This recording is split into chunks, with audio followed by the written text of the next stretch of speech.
Assalamualaikum warahmatullahi wabarakatuh. Halo teman-teman, pernahkah terbesit di dalam hati kalian? Kenapa di hampir semua ibadah yang kita lakukan setiap hari itu pasti didahului oleh niat? Sebenarnya, apa fungsi dari niat itu sendiri? Apakah memang benar semua ibadah itu harus didahului dengan niat? Atau ada ibadah tertentu yang justru kita tidak memerlukannya? Sebelumnya, selamat datang di channel YouTube Suara Santri dengan saya Muhammad Fikih Syahrul Hermawan. Di channel ini kita akan membahas berbagai hal yang ada di sekitar kita, dipahami melalui kitab kuning sehingga tetap relevan dan bisa dipertanggungjawabkan. Oke, kita masuk ke pembahasan inti, yaitu kenapa dalam banyak ibadah yang kita lakukan sehari-hari, kita diwajibkan untuk mengawalinya dengan niat. Nah, untuk menjawab pertanyaan ini, kita perlu memahami bahwa dalam kajian fikih, sebagaimana yang diutarakan oleh Imam As-Suyuti di dalam kitab Asbah wa Nadhair, fungsi niat itu secara umum ada dua. Yang pertama, membedakan antara suatu pekerjaan itu bernilai ibadah atau hanya sekedar kebiasaan saja. Yang kedua, membedakan tingkatan-tingkatan di tiap ibadah. Nah, untuk memahami dua fungsi niat tersebut, mari kita aplikasikan dalam beberapa contoh sebagaimana berikut. Oke, untuk fungsi pertama niat, yaitu membedakan antara pekerjaan ini bernilai ibadah atau tidak, kita bisa mengaplikasikannya dalam satu kasus, misalnya mandi. Nah, orang yang mandi itu motifnya banyak.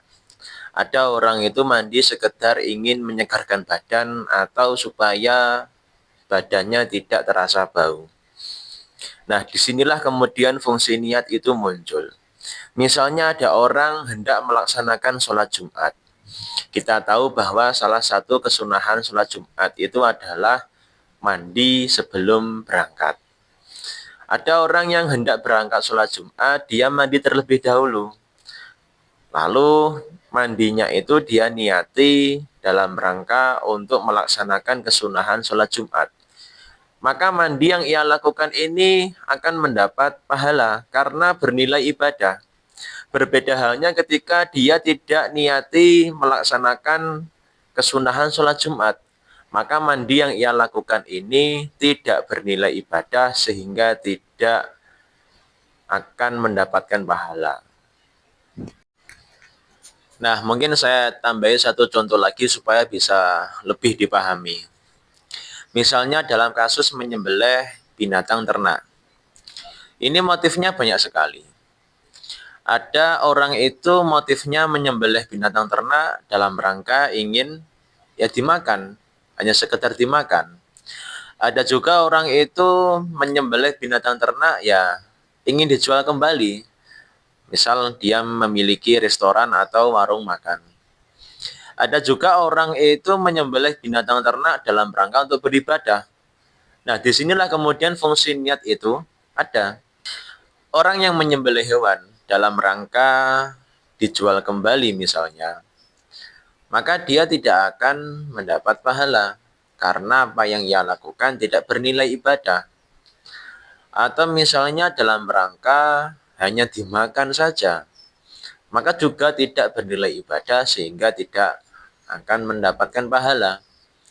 Beda halnya ketika dia itu menyembelih binatang ternak dalam rangka untuk mengikuti sunnah Nabi, yaitu anjuran untuk menyembelih hewan kurban pada saat bulan Zulhijjah.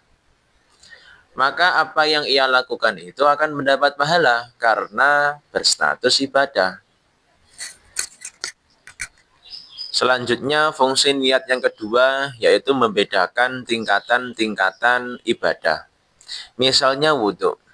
Wudhu itu ada yang berstatus wajib, juga ada yang berstatus sunnah.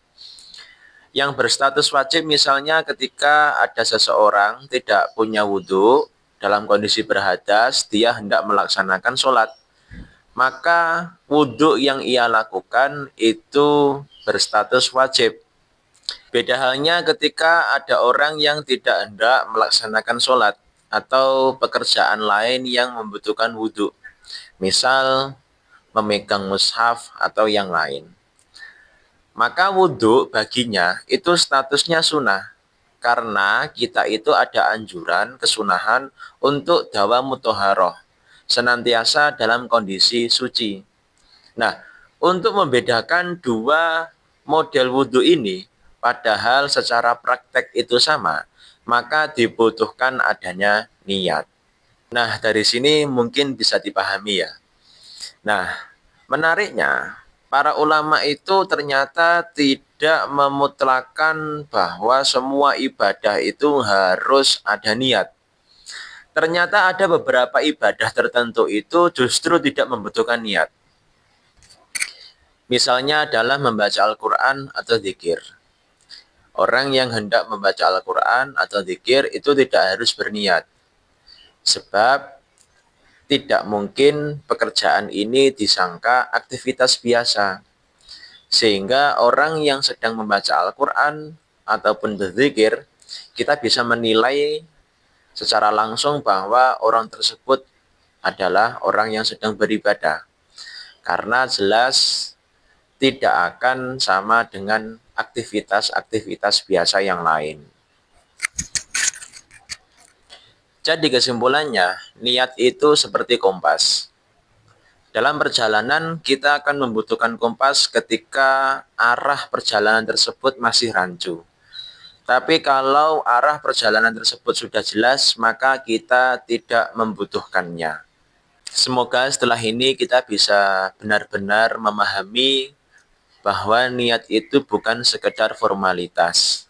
Tapi cara kita untuk memastikan bahwa pekerjaan, ibadah yang kita lakukan benar-benar sampai kepada Allah Subhanahu wa taala.